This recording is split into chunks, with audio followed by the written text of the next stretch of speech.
Queríamos comezar hoxe por trasladar unha cuestión que nos parece de urxencia,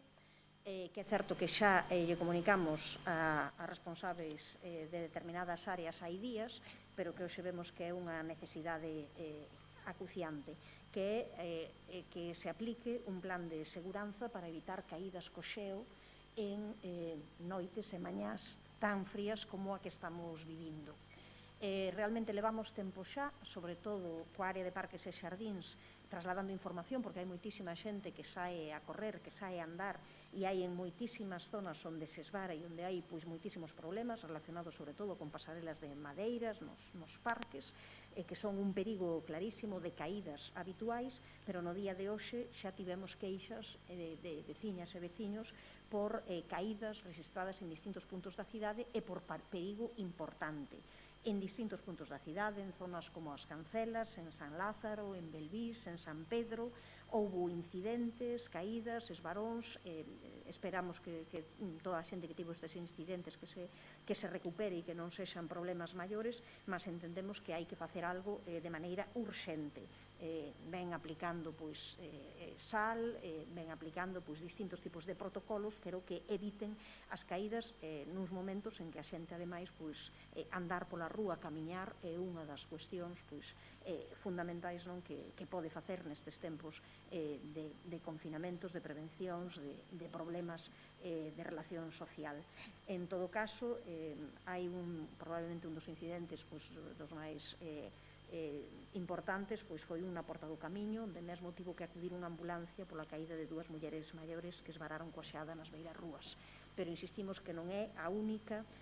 cuestión que nos chegou a nós, senón distintas incidencias en numerosos puntos da cidade. Por tanto, ter ese protocolo para evitar caídas co xeo, poñer nas beiras rúas e nas beiras das rúas sal ou decidir cales poden ser as fórmulas para cerrar en determinados momentos algunhas lugares que deben de ter unha solución, que non poden ficar así para sempre, porque son problemáticos non só nestes días, senón con certa habitualidade, é algo que ten que facer e que ten que anotar, entendemos, este goberno. Por outro lado, o que queríamos era trasladar hoxe a nosa impresión sobre ese convenio da depuradora que onte o alcalde de Santiago de Compostela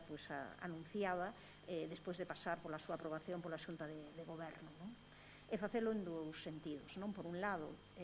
entendemos que é necesario que haxa esa depuradora para Santiago de Compostela, que sempre será, desde a nosa perspectiva, unha boa noticia que se poida comezar esta infraestructura que xa sabemos os anos que ten de debate e de problemática e de diferenzas para poder levarse a cabo, mesmo con sancións polo medio, con perdas de fondos europeos, a verdade, un verdadeiro culebrón, pero entendemos que o convenio que se pon en riba da mesa non é o millor, desde logo non responde a unha negociación que sexa moi favorecedora para o Concello. Lembramos que ao final o que se vai poñer a través de fondos son o 65% de fondos que chegan a través de fondos europeos dos que se fai cargo o Estado, pero no que é o reparto da Xunta e o Concello, a Xunta prácticamente pon un 19%, mentres que o Concello pon case un 16%. Entendemos realmente que se cando se falaba no convenio anterior dun reparto que era 60-20-20, que se estimaba que os 20% que tiña que poñer o Concello era un agravio, e había, ademais, unha idea que todo o mundo, todas as forzas políticas da corporación, que son as mesmas que hai agora, coincidían en que ese 20% que tiña que poñer o Concello era un agravio comparativo a respecto de outras cidades, de outros lugares, onde a cantidade que puxo o Concello era alrededor do 5%, ou, en todo caso, os terreos necesarios para a súa construción, pero nunca unha cantidade tan elevada como prácticamente un 16%. Eses 8.877.000 euros aos que hai que sumarlle os intereses, os intereses logo por ese anticipo que vai facer a CUES e que van supor case 2 millóns máis de intereses. Nós entendemos que neste convenio hai aínda cuestións que son unha incógnita sobre quen vai pagar o sobrecusto, caso de habelo, porque pode ser que os 56 millóns previstos non cheguen para facer a obra, que pasa con ese sobrecusto, E, sobre todo, queremos que por parte do Goberno, por parte do alcalde, ten que aclarar se vai haber unha repercusión nas tarifas por parte das persoas usuarias para poder afrontar esta porcentaxe que desde a nosa perspectiva é abusiva que vai ter que pagar o Concello. Entendemos que ese reparto, prácticamente 65-20-15, non é de recibo e que a cantidade que debería de pagar o Concello debería de ser menor, tendo en conta o acontecido noutros lugares. Por outra parte, entendendo que é algo sobre o que existe un informe que fai que este convenio poida ir directamente á Xunta de Goberno, nos entendemos que un tema deste tipo, que significa tamén ter un período de 25 anos para ir pagando ese anticipo que vai dar a Coaes, e un tema desta importancia que tantísimo debate provocou no pleno de Santiago de Compostela nos últimos anos, o normal sería que un debate deste tipo que se sustanciase no pleno tamén, que puidese haber posibilidade de contraste, de debate, tamén de aclaración sobre o texto do convenio que finalmente aprobou a Xunta de Goberno. Parécenos nisto que este Goberno municipal comeza o ano exactamente igual que comezou noutros casos ou noutros asuntos. Comeza o ano, sen máis, facendo furtando un pouco ese debate necesario, esa necesidade de contraste, esa posibilidade de que no pleno poida haber un importante un acordo, polo menos, ou unha posibilidade de acordar ou de discordar a respecto dun tema que é central para a depuración, para o saneamento, para os ríos e a auga de Santiago de Compostela. Finalmente, non quería rematar esta rolda de prensa sen referirme a outro dos temas fundamentais que onte trasladou o alcalde, e que esa demora nos inicios da negociación sobre o orzamento. Nos entendemos, xa o dixemos no seu momento, que o orzamento debería de estar para poder ser aplicado a comezos de ano, que canto máis se atrase, ao final o que vai facer é que haxa moi pouco tempo para ser executado, algo que é habitual en Santiago de Compostela, pero que desta vez chega a niveis escandalosos. Realmente o que está facendo o Goberno de Santiago de Compostela é reducir o ano 2021 a metade. Ao final, cando se vai poder aplicar este orzamento, cando se leve a práctica no segundo semestre do ano,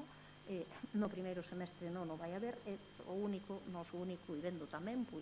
esa negociación coa Xunta onde se lle deixa, no caso da depuradora, unhas cantidades, fixados que se equipara prácticamente a Xunta e o Concello, 19-16, 19% a Xunta, 16% o Concello, e por outras cuestións, a non ser que vexamos que o Goberno municipal xa teña preparado ou pensado esa especie de acordo co Partido Popular, porque parece nos últimos tempos que é esa entente PP-PSOE que goberna neste Concello. A verdade é que non se entende este atraso, a pesar das insistencias por parte da oposición para que debería de haber orzamentos en tempo e forma no seu momento, e nun ano en que son máis necesarios que nunca e en que estamos funcionando cuns orzamentos prorrogados, que significa uns orzamentos feitos antes justamente da crise económica que desatou o coronavirus. Entón, daquela, a verdade é que nós non saímos do noso abraio, da nosa sorpresa, ao ver que aínda se pensa que se está en tempo e forma, cando o que se fai ao final é restarlle meses e facer moita política de propaganda. O que se fai é logo chegar a decir que haberá un orzamento de 100 e pico millóns de euros para poder investir, pero eses orzamentos non se van poder executar. Sabemos que é imposible facelo ao longo do ano, cando ese ano vai comezar en abril, maio, e ao final vai acabar executándose únicamente un semestre do ano. A verdade é que unha mágoa non é o que Santiago precisa, non é o que Santiago precisa tamén para este ano, que comeza dunha maneira difícil, exactamente igual que rematou dunha maneira difícil para Santiago de Compostela. E isto era o que vos quería trasladar, non sei se tedes alguna pregunta. Moi ben.